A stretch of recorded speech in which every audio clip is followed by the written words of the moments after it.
ನಮಸ್ಕಾರ, ನನ್ನ ಹೆಸರು ಗೌರೀಶ್. ನೀವು ನೋಡ್ತಿದ್ರ ಕನ್ನಡ ಫ್ಯಾಷನ್ ಟೆಕ್ ಚಾನಲ್. ಈ ವಿಡಿಯೋದಲ್ಲಿ ನಿಮಗೆ ಬೇಗ ಟೈಲರಿಂಗ್ ಕೆಲಸ ಕಲಿಯೋದಕ್ಕೆ 5 ಟಿಪ್ಸ್ ನ ತಿಳಿಸ್ಕೊಡ್ತೀನಿ. ಈ 5 ಟಿಪ್ಸ್ ತುಂಬಾನೇ ಇಂಪಾರ್ಟೆಂಟ್ ಹೊಸದಾಗಿ ಟೈಲರಿಂಗ್ ಕೆಲಸ ಕಲಿಯೋರಿಗೆ. ನಾನು ಈ ಟೈಲರಿಂಗ್ ಕೆಲಸನ ಕಲಿಬೇಕಾದ್ರೆ ಈ 5 ಟಿಪ್ಸ್ ನೇ ಫಾಲೋ ಮಾಡ್ತಾ ಇದ್ದೆ. ಸ್ಟಾರ್ಟಿಂಗ್ ಅಲ್ಲಿ ನಾನು ಹೊಸದಾಗಿ ಕಲಿಬೇಕಾದ್ರೆ ಯಾವ ರೀತಿ ಕಲಿಬೇಕು, ಯಾವ ಟಿಪ್ಸ್ ನ ಫಾಲೋ ಮಾಡಬೇಕು ಅನ್ನೋದು ನನಗೂ ಅಷ್ಟು ಐಡಿಯಾ ಇರಲಿಲ್ಲ. ನನಗೂ ಯಾರು ಹೇಳ್ಕೊಟ್ಟಿರ್ಲಿಲ್ಲ. ನಾನೇ ಸ್ವಂತ ಯೋಚನೆ ಮಾಡಿಕೊಂಡು ಯಾವ ರೀತಿ ಕಲಿಬೇಕು, ಯಾವ ಟಿಪ್ಸ್ನ ಫಾಲೋ ಮಾಡಬೇಕು ಅಂತ ನಾನೇ ಯೋಚನೆ ಮಾಡಿಕೊಂಡು ಈ 5 ಟಿಪ್ಸ್ನ ನಾನು ಫಾಲೋ ಮಾಡ್ಕೊಂತಾನೆ ಕಟಿಂಗ್ ಮಾಡೋದು ಮತ್ತೆ ಸ್ಟಿಚಿಂಗ್ ಮಾಡೋದು, ಟೋಟಲ್ ಆಗಿ ಟೈಲರಿಂಗ್ ಕೆಲಸನ ನಾನು ಕಲ್ತ್ಕೊಂಡೆ. ಆ ಟಿಪ್ಸ್ನ ನಾನು ನಿಮಗೆ ತಿಳಿಸ್ಕೊಡ್ತೀನಿ. ತುಂಬಾ ಇಂಪಾರ್ಟೆಂಟ್ ಟಿಪ್ಸ್ ಹೊಸದಾಗಿ ಕಲಿಯೋರಿಗೆ. ವಿಡಿಯೋನ ಸಾಧ್ಯವಾದಷ್ಟು ಪೂರ್ತಿಯಾಗಿ ನೋಡಿ. ಈ 5 ಟಿಪ್ಸ್ ಒಂದಕ್ಕೊಂದು ಲಿಂಕ್ ಇರುತ್ತೆ, ಒಂದಕ್ಕೊಂದು ಸಂಬಂಧ ಇರುತ್ತೆ. ನಾವು ಈ 5 ಟಿಪ್ಸ್ನ ಸಮಾನವಾಗಿ ನೀಟಾಗಿ ನಾವು ಫಾಲೋ ಮಾಡಿದ್ರೆ ಬೇಗ ಅಂದ್ರೆ ಅತಿ ವೇಗವಾಗಿ ಕಲಿಬಹುದು, ಬೇಗ ಕಲಿಬಹುದು ಈ ಟೈಲರಿಂಗ್ ಕೆಲಸ ಅನ್ನೋದು. ನಿಮಗೆ ಕ್ಲಿಯರ್ ಆಗಿ ತಿಳಿಸ್ಕೊಡ್ತೀನಿ ಈ 5 ಟಿಪ್ಸ್ನ ನಾವು ಯಾವ ರೀತಿ ಫಾಲೋ ಮಾಡಬೇಕು ಅಂತ. ಹಾಗೆ ನೀವು ನನ್ನ ಚಾನಲ್ಗೆ ಹೊಸಬ್ರಾಗಿದ್ರೆ ಈಗಲೇ ನನ್ನ ಚಾನಲ್ನ ಸಬ್ಸ್ಕ್ರೈಬ್ ಮಾಡಿಕೊಂಡು ಪಕ್ಕದಲ್ಲಿರುವಂಥ ಬೆಲ್ ಐಕನ್ ಕೂಡ ಆನ್ ಮಾಡ್ಕೊಳ್ಳಿ. ಯಾಕಂದ್ರೆ ಇಂಥ ಟೈಲರಿಂಗ್ ವಿಡಿಯೋಸ್ನ ನಾನು ರೆಗ್ಯುಲರ್ ಅಪ್ಲೋಡ್ ಮಾಡ್ತಾನೆ ಇರ್ತೀನಿ. ವಿಡಿಯೋಸ್ನ ಎಲ್ಲ ವಿಡಿಯೋಸ್ನ ನೋಡಿ ನೀವು ಟೈಲರಿಂಗ್ ಕೆಲಸನ ಮನೆಯಲ್ಲೇ ಕೂತ್ಕೊಂಡು ಆರಾಮ್ಸೆ ಕಲ್ತ್ಕೊಳ್ಬೋದು ಅಂತ ತಿಳಿಸ್ತಾ ಈಗ ವಿಡಿಯೋ ಶುರು ಮಾಡೋಣ. ಮೊದಲನೇ ಟಿಪ್ಸ್ ಬಂದ್ಬಿಟ್ಟು ನಿಮಗೆ ತಾಳ್ಮೆ. ಫಸ್ಟ್ ಇಂಪಾರ್ಟೆಂಟ್ ಆಗಿ ತಾಳ್ಮೆ ಇರಬೇಕು. ಯಾವುದೇ ಕೆಲಸನ ಮಾಡಬೇಕಾದ್ರೆ ತಾಳ್ಮೆ ಅನ್ನೋದು ತುಂಬಾನೇ ಇಂಪಾರ್ಟೆಂಟು. ಯಾಕೆ ಅಂದ್ರೆ ಈಗ ನಾವು ಟೈಲರಿಂಗ್ ಕೆಲಸ ಮಾಡಬೇಕಾದ್ರೆ, ನಾವು ಟೈಲರಿಂಗ್ ಕೆಲಸನ ಕಲಿಬೇಕಾದ್ರೆ ಉಕ್ಸ್ ಹಾಕ್ಬೇಕಾಗುತ್ತೆ, ಮತ್ತೆ ಎಮ್ಮಿಂಗ್ ಮಾಡಬೇಕಾಗುತ್ತೆ. ಇವು ತುಂಬಾನೇ ತಲೆನೋವು ಅನ್ಸುತ್ತೆ, ಈ ಉಕ್ಸು ಎಮ್ಮಿಂಗ್ ಹಾಕೋವು. ಇಲ್ಲಿಂದ ಶುರು ಮಾಡಬೇಕಾಗುತ್ತೆ ಟೈಲರಿಂಗ್ ಕೆಲಸ ಕಲಿಯೋಕೆ.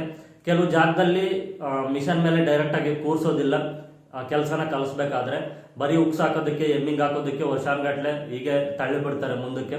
ಡೈರೆಕ್ಟ್ ಆಗಿ ಟೈಲರಿಂಗ್ ಮಿಷನ್ ಮೇಲೆ ಡೈರೆಕ್ಟ್ ಆಗಿ ಕೂರಿಸಿ ಈ ರೀತಿ ಸ್ಟಿಚಿಂಗ್ ಮಾಡು, ಈ ರೀತಿ ಮಾಡಬೇಕು ಕೆಲಸ ಅನ್ನೋದನ್ನ ಯಾರು ಎಕ್ಸ್ಪ್ಲೇನ್ ಮಾಡಿ ತಿಳಿಸ್ಕೊಡೋದಿಲ್ಲ. ಅವಾಗ ಏನಾಗುತ್ತೆ ಅಂದ್ರೆ 1 ತಿಂಗಳು 2 ತಿಂಗಳವರೆಗೂ ಕೆಲಸ ಮಾಡೋಕ್ಕೆ ಅಂತ ಕಲಿಯೋಕೆ ಅಂತ ಹೋಗ್ತೀವಿ. ಬಟ್ ಅಷ್ಟೊಂದು ಪೇಷನ್ಸ್ ಇರೋದಿಲ್ಲ, ಅಲ್ಲಿಗೆ ಅರ್ಧಕ್ಕೆ ಸ್ಟಾಪ್ ಮಾಡ್ತೀವಿ. ಈ ರೀತಿ ಅರ್ಧಕ್ಕೆ ಸ್ಟಾಪ್ ಮಾಡಿದವರು ತುಂಬಾ ಜನ ಇದ್ದಾರೆ.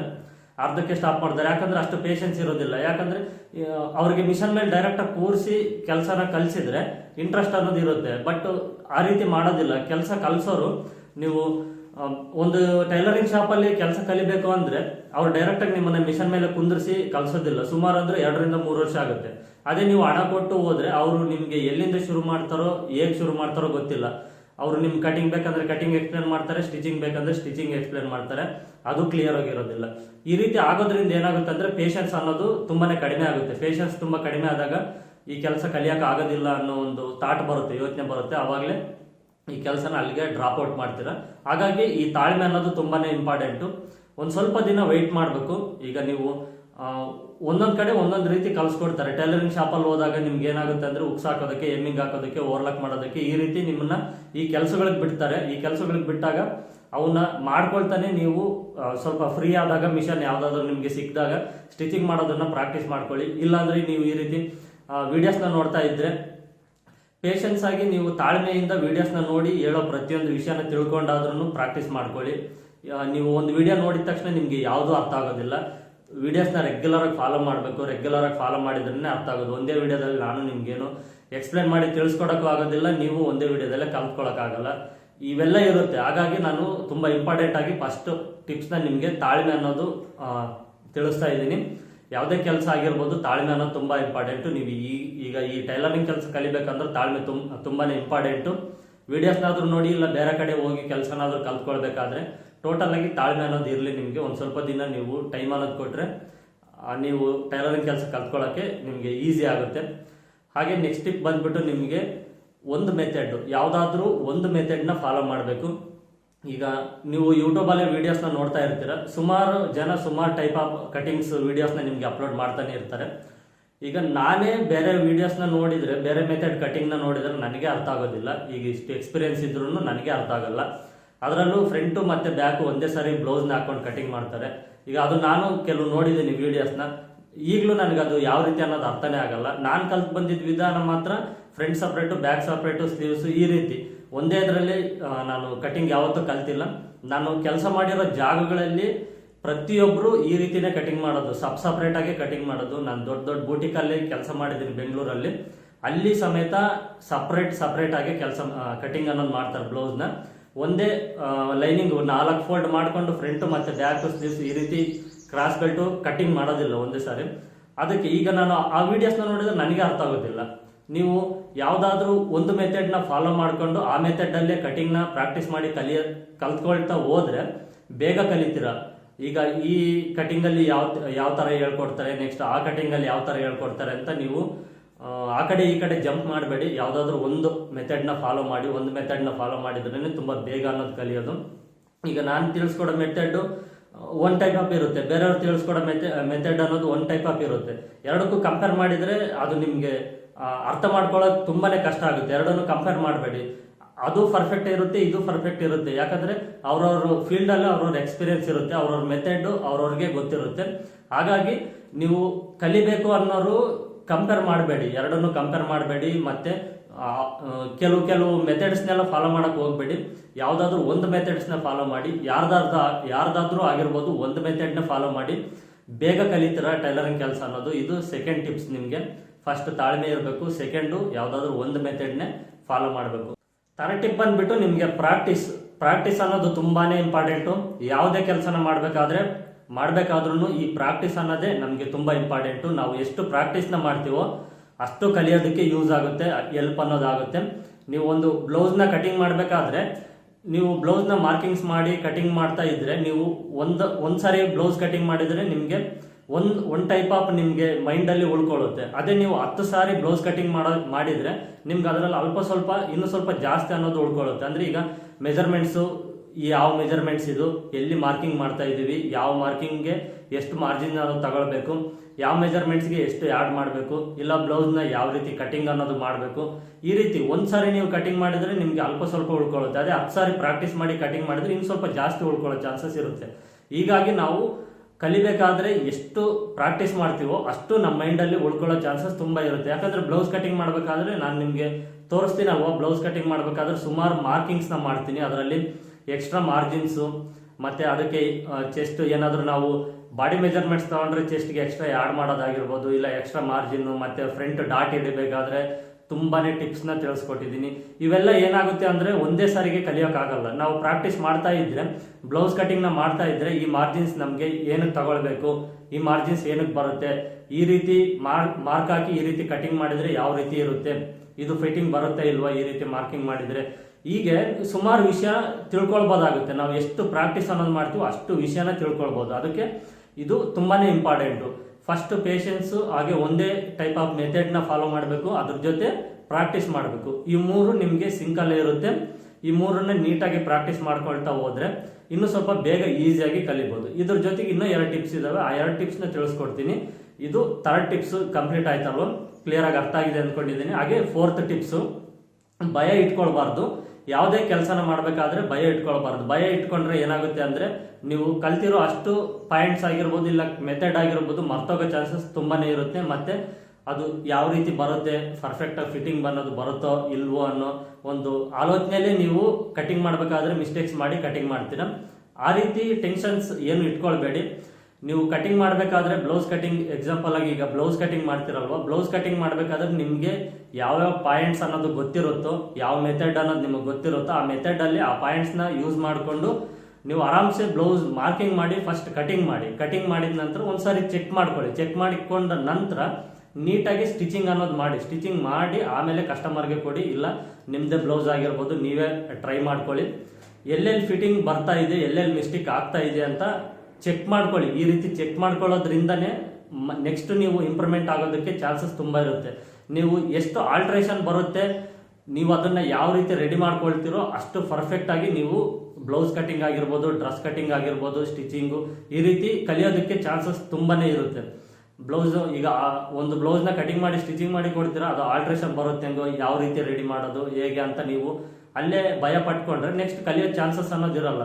ಆಲ್ಟ್ರೇಷನ್ ಬಂದ್ರೇನೆ ಕಲಿಯೋದಕ್ಕೆ ಇನ್ನು ಇಂಪ್ರೂವ್ಮೆಂಟ್ ಮಾಡ್ಕೊಳ್ಳೋದಕ್ಕೆ ಚಾನ್ಸಸ್ ತುಂಬಾನೇ ಇರುತ್ತೆ. ಈಗ ನಿಮ್ಗೆ ಆಲ್ಟ್ರೇಷನ್ನೇ ಬಂದಿಲ್ಲ ಅಂದ್ರೆ ಆ ಪ್ರಾಬ್ಲಮ್ ಯಾಕೆ ಬರುತ್ತೆ, ಅದನ್ನ ಏನ್ ಮಾಡ್ಬೇಕು ಅನ್ನೋದು ನೆಕ್ಸ್ಟ್ ನೀವು ಮುಂದೆ ಯಾರಿಗಾದ್ರೂ ತಿಳಿಸ್ಕೊಡ್ಬೇಕಂದ್ರೂ ನಿಮ್ಗೆ ಗೊತ್ತಿರೋದಿಲ್ಲ. ಹಾಗಾಗಿ ಸ್ಟಾರ್ಟಿಂಗು ಕಲಿಬೇಕಾದ್ರೆ ನಿಮ್ಗೆ ಆಲ್ಟ್ರೇಷನ್ ಎಷ್ಟು ಬರುತ್ತೋ ಅಷ್ಟು ನೀವು ಕಲ್ತ್ಕೊಳ್ತಾ ಹೋಗ್ತೀರಾ. ಈಗ ಶೋಲ್ಡರ್ ಡ್ರಾಪ್ ಅನ್ನೋದು ಬರುತ್ತೆ, ಶೋಲ್ಡರ್ ಡ್ರಾಪ್ ಯಾಕೆ ಬರುತ್ತೆ ಗೊತ್ತಿಲ್ಲ.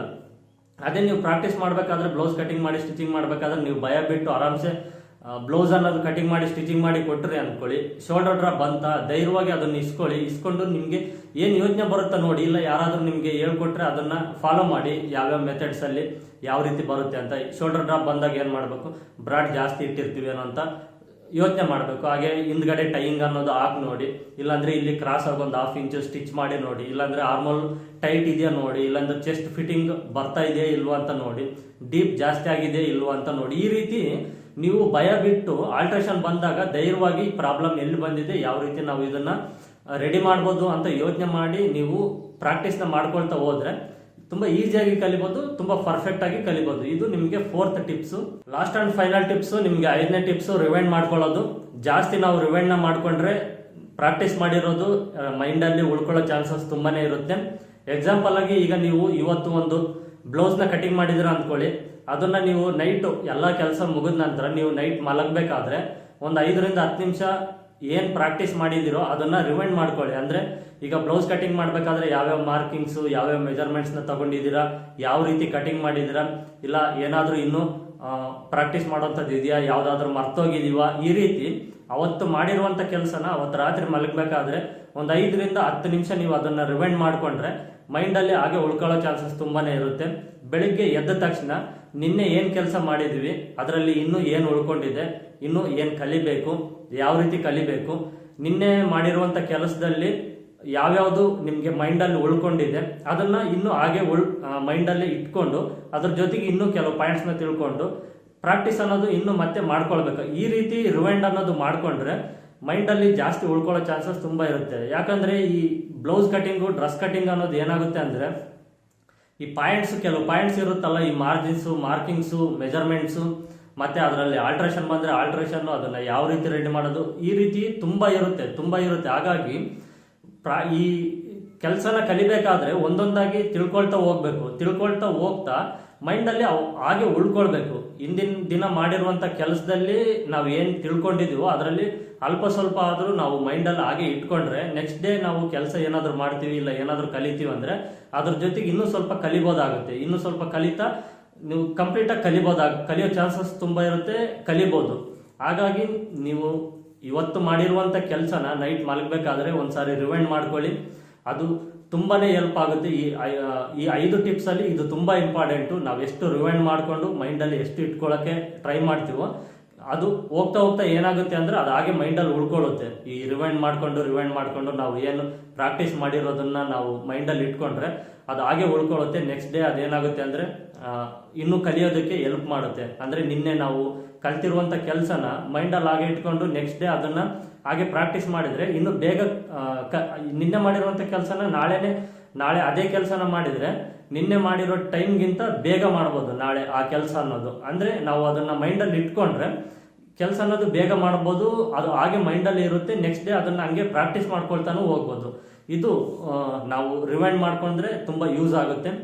ಈ 5 ಟಿಪ್ಸ್ ಒಂದಕ್ಕೊಂದು ಲಿಂಕ್ ಇರುತ್ತೆ. ಈ 5 ಟಿಪ್ಸ್ನ ನೀಟಾಗಿ ನೀವು ಫಾಲೋ ಮಾಡಿದ್ರೆ ತುಂಬಾ ಬೇಗ ಕಲಿಬಹುದು ಕೆಲಸ ಅನ್ನೋದು. ನಾನಂತೂ ಈ 5 ಟಿಪ್ಸ್ನ ಫಾಲೋ ಮಾಡಿನೇ ಕಟಿಂಗ್ ಆಗಿರ್ಬೋದು, ಸ್ಟಿಚಿಂಗ್ ಆಗಿರ್ಬೋದು ತುಂಬಾ ಬೇಗ ಕಲ್ತಿದ್ದೀನಿ. ಅದರಲ್ಲೂ ನಿಮಗೆ ಲಾಸ್ಟ್ ಟಿಪ್ ಹೇಳ್ಕೊಟ್ಟಿದ್ದೀನಲ್ವ, ಇದನ್ನ ನಾನು ಜಾಸ್ತಿ ಮಾಡ್ತಿದ್ರೆ ನೈಟ್ ಮಲಗಬೇಕಾದ್ರೆ ಸುಮಾರು ಅಂದ್ರೆ ಅರ್ಧ ಗಂಟೆಯಿಂದ 1 ಅವರ್ ನಾನು ಅದ್ರ ಬಗ್ಗೆನೇ ಯೋಚನೆ ಮಾಡ್ತಾ ಇದ್ದೆ. ನಾನು ಏನು ಕಲ್ತಿದ್ದೀನಿ, ಯಾವ ಜಾಯಿಂಟ್ಸ್, ಸ್ಟಿಚಿಂಗ್ ಮಾಡ್ಬೇಕಾದ್ರೂ ಅಷ್ಟೇ. ಸ್ಟಿಚಿಂಗ್ ಮಾಡಬೇಕಾದ್ರೆ ಫ್ರಂಟ್ ಸೈಡ್ ಲೈನಿಂಗ್ ಅಟ್ಯಾಚ್ ಮಾಡೋದು, ಆ ಡಾಟ್ಸ್ ಇಟ್ಕೊಳ್ಳೋದು, ಕ್ರಾಸ್ ಬೆಲ್ಟ್ ಪಕ್ಕ ಮಾಡೋದು, ಸಿಂಗಲ್ ಪಟ್ಟಿ, ಡಬಲ್ ಪಟ್ಟಿ, ಪೈಪಿಂಗು, ಈ ರೀತಿ ಸೈಡ್ ಫಿಟ್ಟಿಂಗ್ ಮಾಡೋದು ಸುಮಾರು ಇರುತ್ತೆ. ಇದೇನ್ ಮಾಡ್ತೀವಿ ಅಂದ್ರೆ ನಾವು ಈ ರಿವೈಂಡ್ ಮಾಡ್ಕೊಳ್ದೆ ಪ್ರತಿದಿನ ಸುಮ್ಮನೆ ಹೊಲಿಯೋದು ಅಲ್ಲಿಗೆ ಕೈ ಬಿಡೋದು ಅದನ್ನ ಮೈಂಡಲ್ಲಿ ಇಟ್ಕೊಳ್ದೆ ರಿವೈಂಡ್ ಮಾಡ್ಕೊಳ್ದೆ ಇದ್ರೆ ನೀವು 10 ವರ್ಷ ಆ ರೀತಿ ಸ್ಟಿಚಿಂಗ್ ಮಾಡಿದ್ರು ಅದನ್ನ ಕಲಿಯೋಕ್ಕೆ ಚಾನ್ಸೇ ಇಲ್ಲ. ನೀವು ಅದನ್ನ ರಿವೈಂಡ್ ಮಾಡ್ಕೊಂಡು ಮೈಂಡಲ್ಲಿ ಹಾಗೆ ಇಟ್ಕೊಂಡ್ರೇನೆ ಕೆಲಸ ಮಾಡೋಕೆ ಈಸಿ ಆಗುತ್ತೆ. ನೀವು ಫ್ರಂಟ್ ರೆಡಿ ಮಾಡ್ಬೇಕಾದ್ರೆ ಈಗ ನೋಡಿ ನಾನು ನಿಮಗೆ ಎಕ್ಸಾಂಪಲ್ ಆಗಿ ತಿಳಿಸ್ತೀನಿ. ಈಗ ಅದು ನನಗೆ ಮೈಂಡಲ್ಲೇ ಇದೆ. ಫ್ರಂಟ್ ನಾವು ಲೈನಿಂಗ್ ಅಟ್ಯಾಚ್ ಮಾಡ್ತೀವಿ, ಡಾಟ್ಸ್ನ ಇಟ್ಕೊಳ್ತೀವಿ, ಕ್ರಾಸ್ ಬೆಲ್ಟ್ ಪಕ್ಕ ಮಾಡ್ತೀವಿ. ಇದು ಕ್ರಾಸ್ ಬೆಲ್ಟ್ ಪಕ್ಕ ಮಾಡೋದು ಹೇಗೆ ಅಂತ ನನಗೆ ಗೊತ್ತಿದೆ, ಅದನ್ನ ನಾನು ಮೈಂಡಲ್ಲಿ ಇಟ್ಕೊಂಡಿದ್ದೀನಿ, ನನಗೆ ಗೊತ್ತಿದೆ. ಹಾಗಾಗಿ ನೀವು ಯಾವಾಗ ಕೇಳಿದ್ರೆ ನಾನು ಪಟ ಅಂತ ಹೇಳ್ಬೋದಾಗುತ್ತೆ.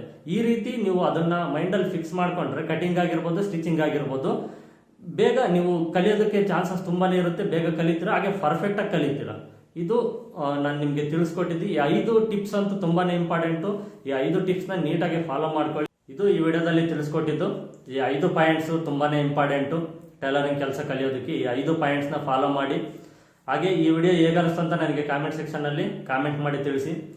ನಾನು ಕೊಟ್ಟಿರುವ ವಿವರಣೆ ನಿಮಗೆ ಅರ್ಥ ಆಗಿದೆ ಇಲ್ವೋ ನನಗೆ ಗೊತ್ತಿಲ್ಲ. ಅರ್ಥ ಆಗಿದ್ರೆ ಓಕೆ, ಅರ್ಥ ಆಗಿಲ್ಲ ಅಂದರೆ ನೀವು ಈ 5 ಪಾಯಿಂಟ್ಸ್ನ ಫಾಲೋ ಮಾಡಿದರೆ ಸಾಕಾಗುತ್ತೆ. ಹಾಗೆ ನಾನು ಕೊಟ್ಟಿರುವಂಥ ಎಕ್ಸ್ಪ್ಲನೇಷನ್ ನಿಮಗೆ ಇಷ್ಟ ಆಗಿದ್ದರೆ ಈ ವಿಡಿಯೋಗೆ ಒಂದು ಲೈಕ್ ಮಾಡಿ. ಹಾಗೆ ನೀವು ಇನ್ನೂ ನನ್ನ ಚಾನಲ್ಗೆ ಸಬ್ಸ್ಕ್ರೈಬ್ ಮಾಡ್ಕೊಂಡಿಲ್ಲ ಅಂದರೆ ಈಗಲೇ ಕೆಳಗಡೆ ರೆಡ್ ಕಲರ್ ಸಬ್ಸ್ಕ್ರೈಬ್ ಬಟನ್ ಇರುತ್ತೆ, ಅದನ್ನು ಒತ್ತಿ ನನ್ನ ಚಾನಲ್ನ ಸಬ್ಸ್ಕ್ರೈಬ್ ಮಾಡ್ಕೊಳ್ಳಿ. ಹಾಗೆ ಪಕ್ಕದಲ್ಲಿ ಇರುವಂಥ ಬೆಲ್ ಐಕಾನ್ ಕೂಡ ಆನ್ ಮಾಡ್ಕೊಳ್ಳಿ. ನೆಕ್ಸ್ಟ್ ಮುಂದಿನ ವಿಡಿಯೋದಲ್ಲಿ ಸಿಗೋಣ ಅಂತ ತಿಳಿಸಿ ಇಲ್ಲಿಗೆ ಈ ವಿಡಿಯೋನ ಎಂಡ್ ಮಾಡ್ತಾ ಇದ್ದೀನಿ. ಈ ವಿಡಿಯೋ ನೋಡಿದ್ದಕ್ಕೆ ಎಲ್ಲರಿಗೂ ಧನ್ಯವಾದಗಳು.